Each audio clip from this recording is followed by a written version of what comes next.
If you were a sailor in the early 18th century and decided to live on one of these islands, there's a good chance you would have found yourself on the breakfast menu. Long before Fiji was a holiday destination, it was known for something much more sinister: the Fijian cannibals. The history of Fijian cannibalism dates back centuries and is shrouded in mystery. The Fijian Islands were once homes to tribes which would capture their enemies during battles. These captives were not only killed, but eaten. But the practice of cannibalism went beyond just consuming the flesh of their enemies. The Fijians also believed in ritual sacrifice, where human beings were offered as gifts to the gods. These sacrifices were carried out by priests of the tribes, who would perform intricate rituals and ceremonies before killing and cooking their victims.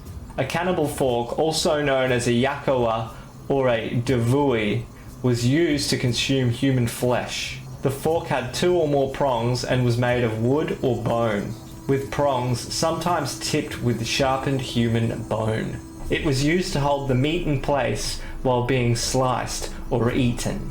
The flesh was typically reserved for chieftains or high-ranking members of the tribe, while the rest of the tribe consumed the organs and the rest of the body, as it was believed by consuming the flesh, the power of the defeated would be transferred onto the victor.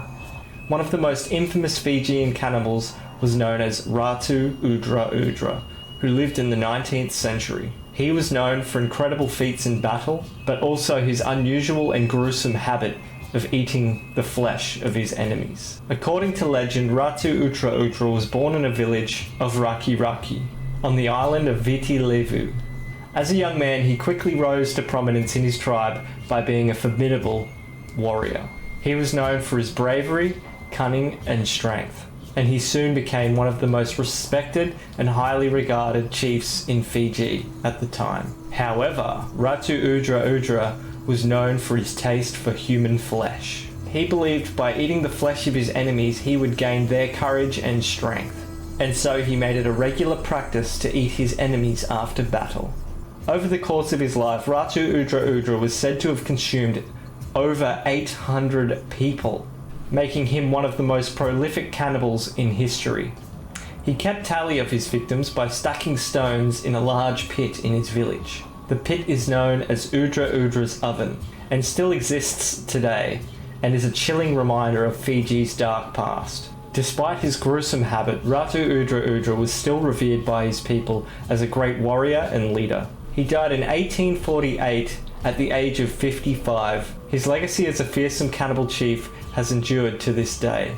The Fijian cannibals were feared throughout the Pacific, and many sailors and explorers avoided this region altogether out of fear of being captured and eaten. In fact, the word cannibal comes from the Spanish term cannibal, which was used to describe the bloodthirsty and fierce tribes they encountered in the New World. In one notorious incident, the British ship, the Port-au-Prince, was attacked by Fijian and Tongan warriors and was burnt to the waterline in 1806. Most of the crew members were killed and later consumed by the attackers. The incident sparked outrage in Britain and cemented the idea that Fijians were bloodthirsty cannibals. The reputation of the Fijian cannibals continued to grow, and soon stories of their exploits and their practices spread beyond the Pacific.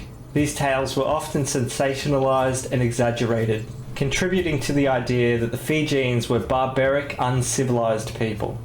However, not all Fijians were cannibals, as many tribes and individuals opposed the idea. Some Fijian chiefs, such as Seru Epenisa Kakubau, who later became the first king of Fiji, actively discouraged cannibalism and actively worked to make peace with the Europeans.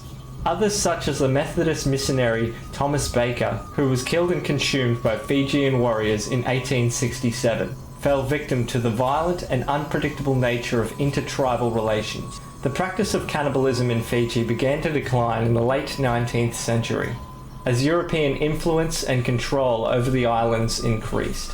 Christian missionaries who arrived in Fiji in the early 19th century played a significant role in suppressing and condemning the practice of cannibalism. The spread of Christianity also helped to weaken traditional Fijian beliefs and customs, leading to a gradual decline.